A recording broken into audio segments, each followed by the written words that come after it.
So who were some recent piouses, or pi, popes named Pius? Pius XII was pope during World War II, and preached against communism and Nazism. Pope Pius XI established the Feast of Christ the King. After his death, the bones of St. Peter were uncovered when excavating for his tomb. Pope St. Pius X codified canon law and opposed modernist interpretations of Catholic doctrine. And now we come to Pius IX. He was a Franciscan, and reigned from 1846 to 1878. Giovanni Maria Giambattista Pietro Pellegrino Isidoro Mattasi Ferretti was baptized in 1792. While studying theology, he had a few encounters with Pope Pius VII, who was at that time freed from the captivity of Napoleon. Giovanni Ferretti, who would one day refer to himself as the prisoner of the Vatican, would take on the same papal name of Pius. He was, at once, the auditor to Chile and Peru, and in missions to post-revolutionary South America mapped out the Catholic Church and the newly independent South American nations. He is thus the first pope to have ever been to the New World. As pope, he also boarded the USS Constitution in the Mediterranean, being the first pontiff on American territory. The longest reigning pope in the history of the Church was elected on the 16th of June, 1846, and crowned days later.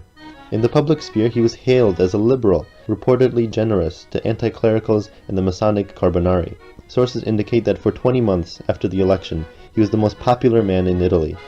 He was even hailed by English Protestants as a friend of light and reformer of Europe.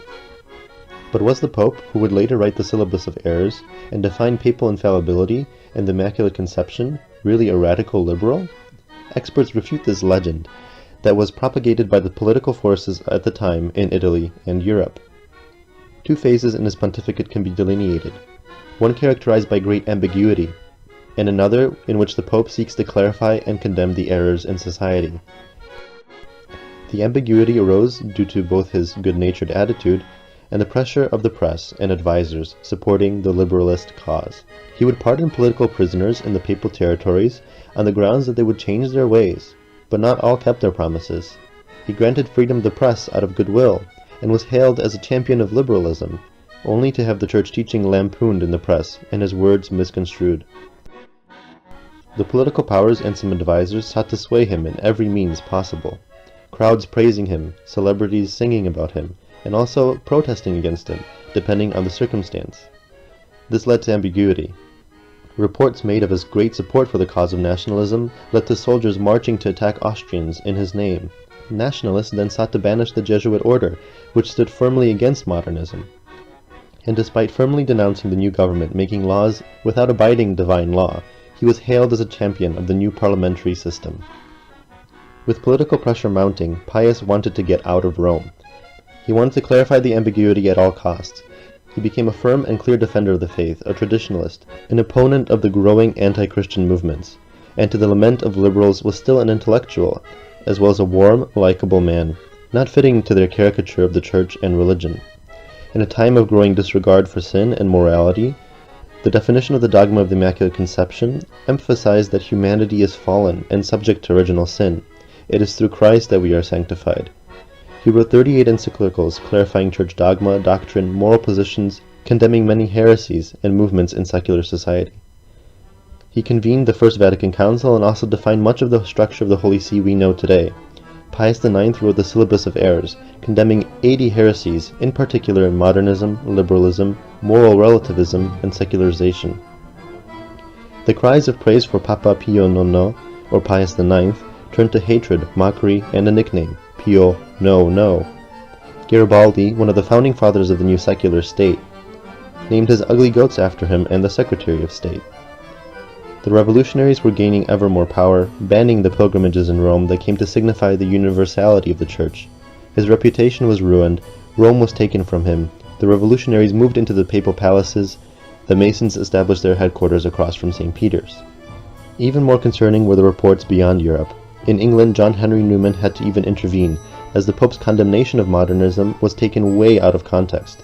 It wasn't understood in the sense of the bloody Italian Revolution and anti-Christian philosophies, but as a pope against all things modern, a pope and thus Catholicism against progress, industry, railroads, electric lights, even though he traveled often in his own train and provided lighting to Rome.